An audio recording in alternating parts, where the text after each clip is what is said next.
Today we are going to start lecture on generalized Hooke's law. We know elastic deformation is a reversible deformation. When a body deforms elastically under certain load, it will revert to its original shape and size as soon as the load is removed. So if we think about a rubber band, you can see easily when you are pulling it with some force, it will be elongated, and after certain time when you will remove the load, it will come back to its original shape and size. This kind of phenomenon is also observable for steels, copper, nickel, and this kind of metals and many other materials. Now we will discuss about Hooke's law.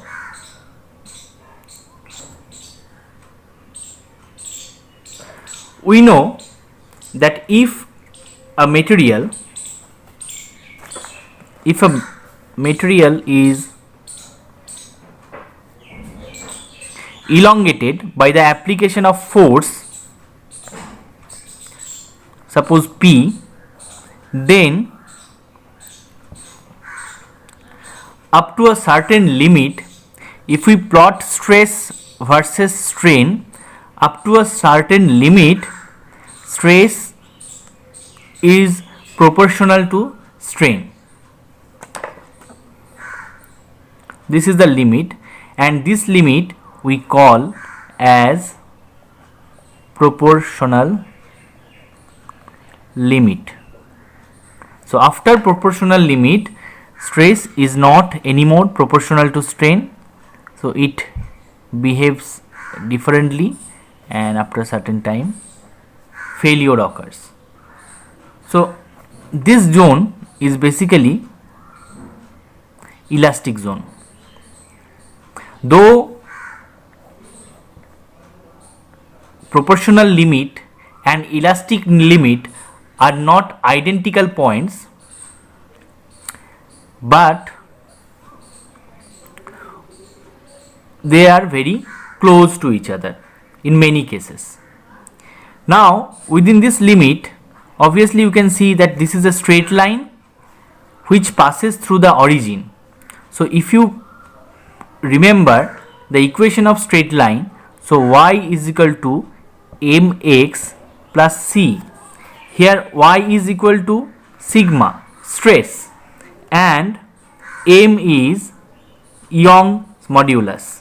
So if you calculate the slope of this straight line, so you will get it is Young's modulus into epsilon, that is x quadrant, plus 0.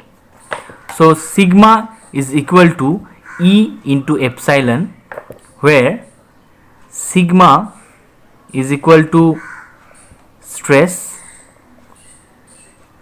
epsilon is equal to strain, and E is equal to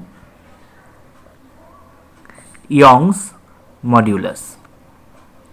So this much we know, but today our topic of discussion is generalized Hooke's law.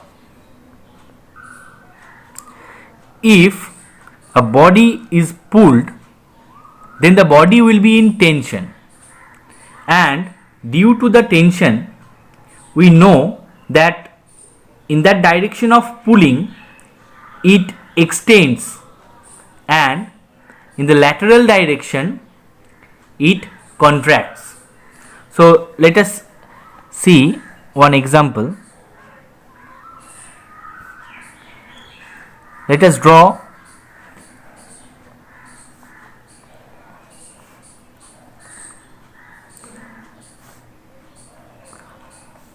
a square cross sectional bar. Its cross section is square. Now it is the initial shape. Now when a force in this direction is applied, what we see that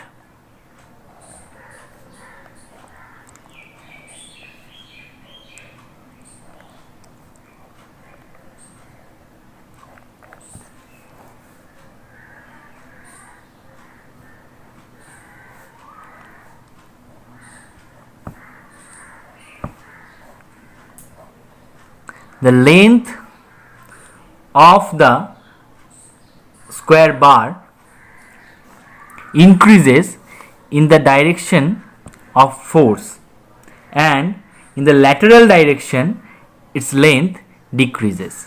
So if you consider three axes in the coordinate system, suppose this is z direction, this is x direction, and this is y direction. So force is applied in the z direction, and due to that there is a contraction in the x direction and y direction. Next we define stresses as tridimensional body. So stresses as tridimensional body. So let us consider one cube element.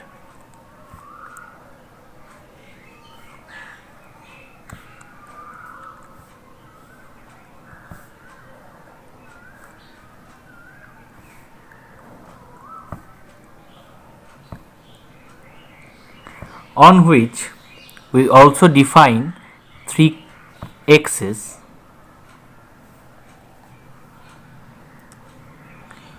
which are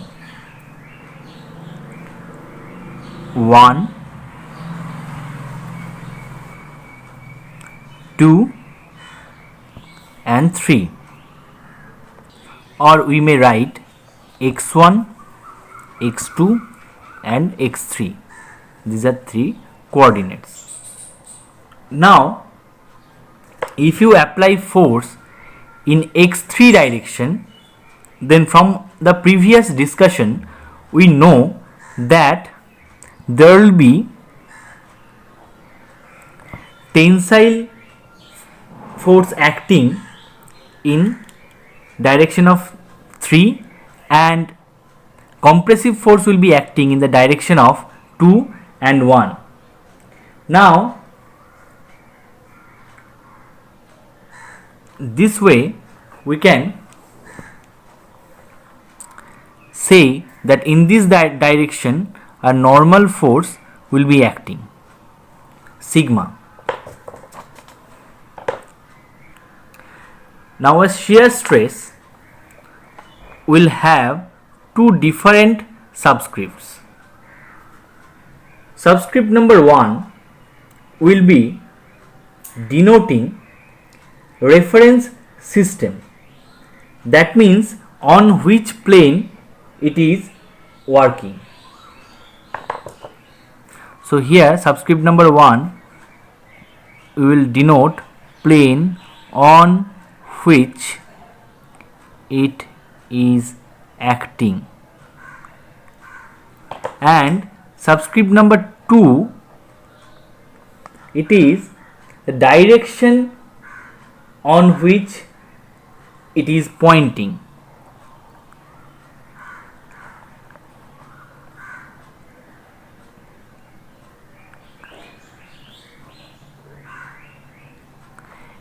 It can be understood clear if you see in this diagram. So this is sigma, and in which plane it is acting? So it is acting basically on this plane, this upper surface.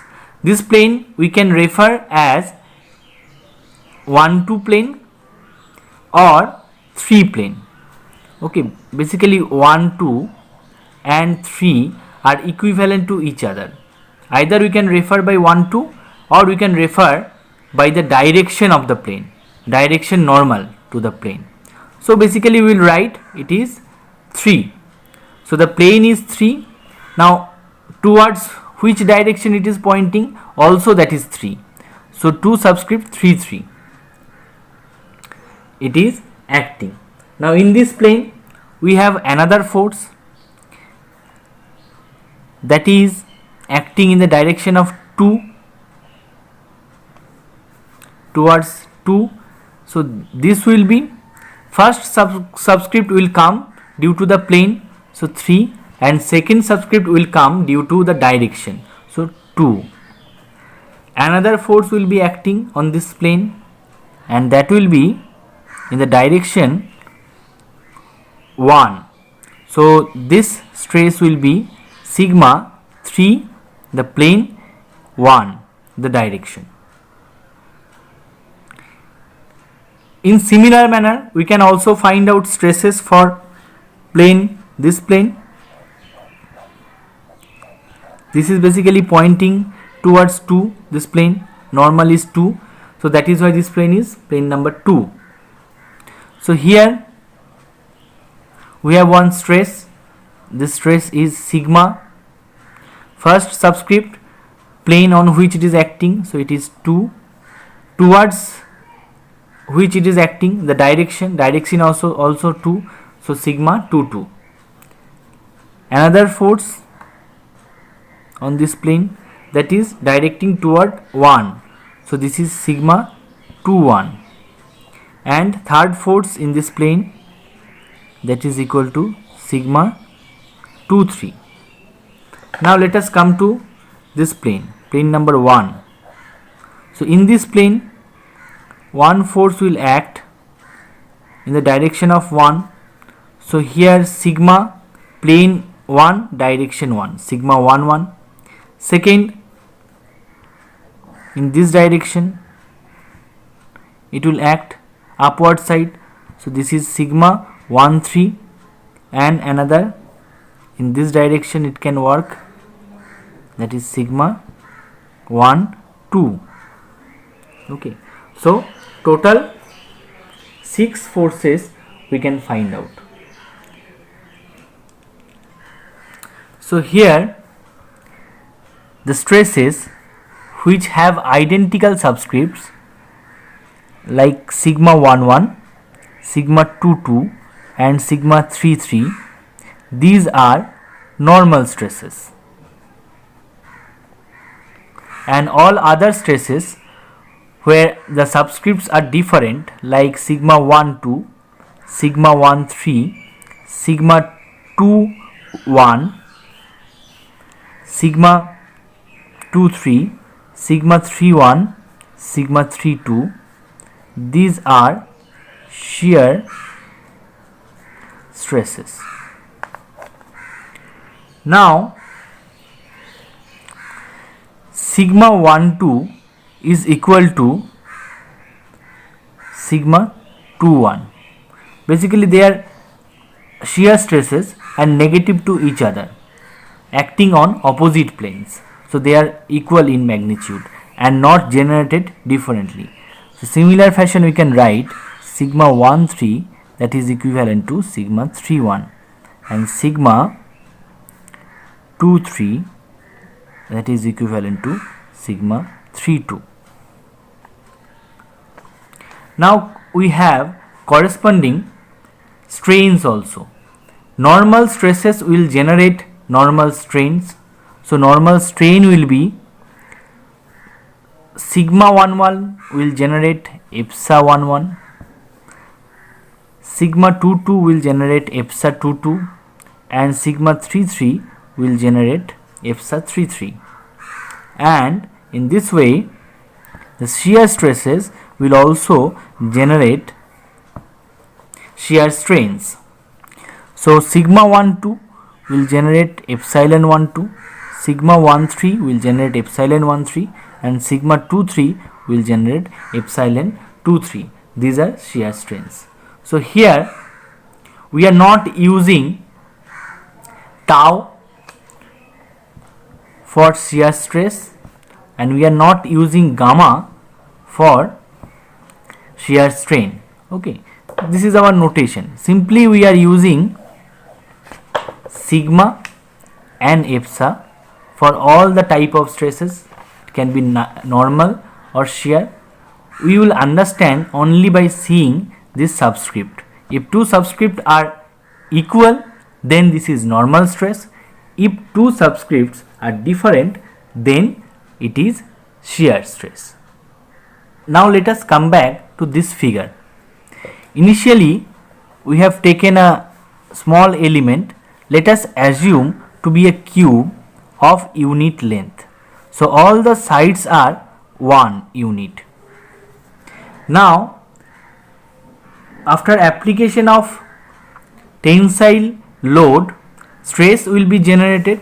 So if this is 3, this is 2 and this is 1, like our earlier definition, so stress generated in this direction will be sigma 33.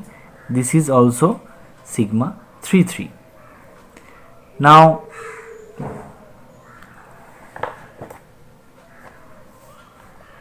this amount is the enlarged amount in this direction of 33.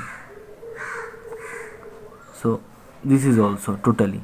So this is basically EPSA 33 by 2 and this is also EPSA 33 by 2. Similar manner,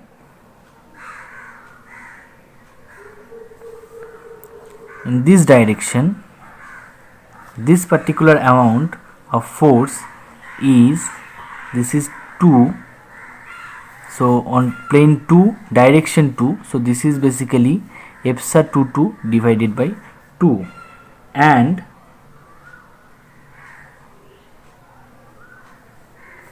this particular length is equal to EPSA 11 divided by 2. Now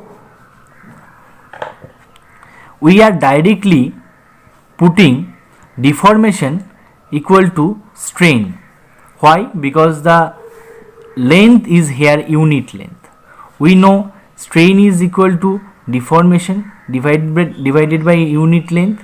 So if L equals to 1, we can put EPSA is equal to deformation. This is the half of deformation, so this is also half of strain. Now in this case, sigma 33 generates EPSA 33, EPSA 22 and EPSA 11. This is in the longitudinal direction and these two are in the lateral direction. So we know the longitudinal direction, it is tensile, so it is positive. In the lateral direction it is compressive, so it is negative. Now we will define a ratio called as Poisson's ratio, and that is equal to nu, it is denoted by nu, is equal to minus EPSA 11 by EPSA 33 or minus EPSA 22 by EPSA 33. So this is the ratio between lateral strain to longitudinal strain, lateral strain to longitudinal strain. Now negative sign is here. Why negative sign? Because we know that longitudinal stress is the positive value, is having the positive value, and lateral stress is having the negative value. So if negative sign is not present here, so this value will come negative. Okay, so in order to make Poisson's ratio a positive value, we take this negative sign. Similar for here also. Now if the material is isotropic material,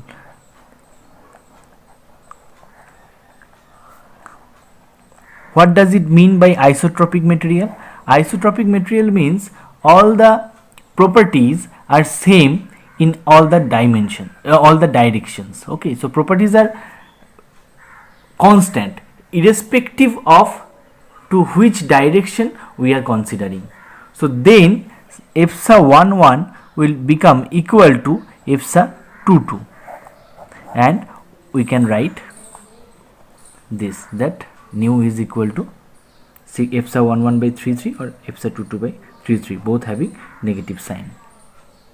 Now if you consider a unit cube, okay, a cube having unit length at each side, and we consider V0 as the initial volume.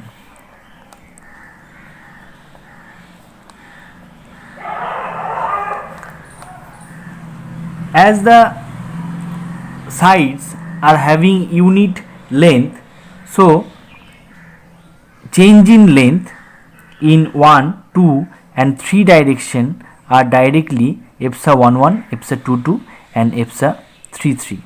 So these are strains, and as well as these are change in length. So we can write V0 is equal to 1. Why? Because 1 into 1 into 1, that is why 1 unit cube.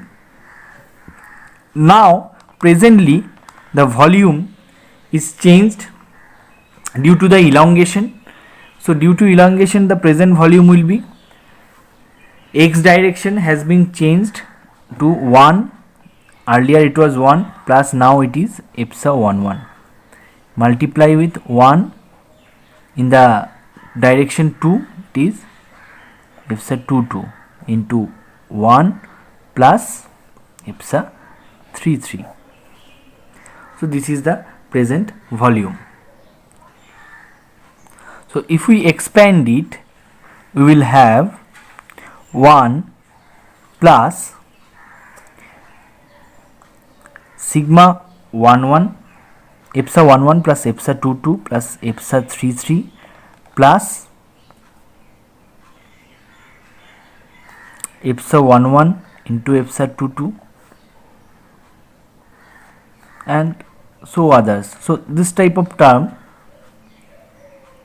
where we have one or more strain terms in multiplication.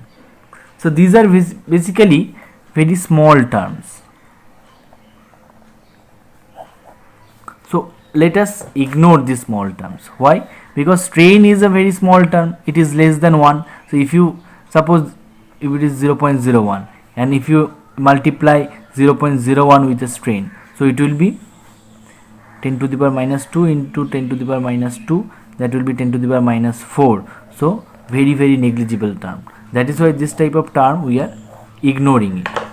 So we can write that it is equal to 1 plus epsa 11 plus epsa 22 plus epsa 33. Now if we consider that the volume is constant, volume is unchanged, so what will happen? So then we can write equation 1, this is equation number 2. So we can write that 1 is equal to 1 plus epsa 11 plus epsa 22 plus epsa 33, or we can write epsa 11 plus epsa 22 is equal plus epsa 33 is equal to 0 if the material is isotropic material.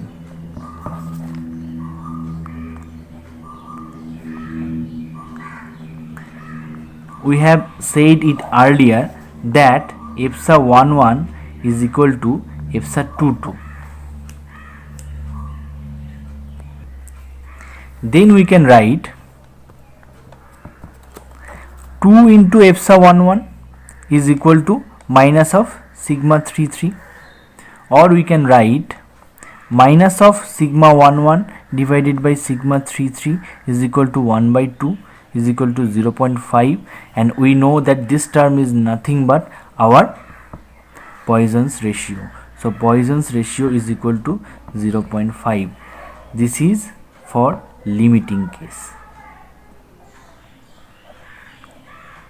where the volume is constant. So we can say the maximum value for Poisson's ratio is half or 0.5. And if there is no lateral contraction, then the Poisson's ratio will be 0. But generally we find Poisson's ratio of metals are around 0.3. If we consider a cork, then we can try to push the cork inside a glass bottle. Then we can find that experimentally the Poisson's ratio is near about 0.2. And instead of the cork, if we try to do this with a rubber stopper, then we will find that it is near about the maximum value, that is 0.5. We know sigma 11, the normal stress that is responsible for EPSA 11 normal strain. So then we can write EPSA 11 is equal to sigma 11 divided by E, Young's modulus. Also we know from the definition of nu, that is Poisson's ratio, nu is equal to EPSA 22 divided by EPSA 11, as EPSA 11 here is the longitudinal strain, and EPSA 22 is the lateral strain, or that is equal to epsilon 33 divided by epsilon 11. And from this equation we can write that epsilon 22 is equal to epsilon 33 is equal to minus nu epsilon 22 divided by E, epsilon 11 divided by E. Okay, so from sigma 11, from sigma 11 we can get the value of epsilon 22 and epsilon 33. Now in similar fashion we can get the value of epsilon 22 from sigma 22 divided by E, and epsilon 11 and epsilon 22 will be equal to then nu sigma 22 divided by E, where sigma 22 is generating epsilon 11 and epsilon 33. In similar fashion we can write epsilon 33 is equal to sigma 33 divided by E. So sigma 33 will also generate epsilon 22 and epsilon 11 in the lateral direction, and that will be equal to minus nu sigma 33 divided by E. So if we have the stress values in any direction and the value of Young modulus and value of Poisson's ratio, then we can get strain generated laterally in the other two direction also. So we can generalize and we can write as generalized Hooke's law.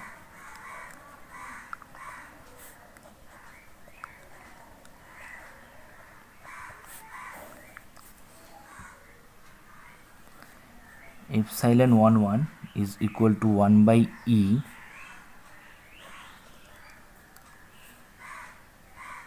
sigma 11 minus nu sigma 22 plus sigma 33. Epsilon 22 similarly 1 by E 22 minus other 2 1 plus 33. Epsilon 33 will be equal to 1 by E sigma 33 minus nu other 2 lateral direction 1 plus 2. And also we know that gamma 1 2 shear strain, or we can write epsa 12 is equal to sigma 12 divided by G modulus of rigidity 1 3, another shear strain divided by G modulus of rigidity, and 2 3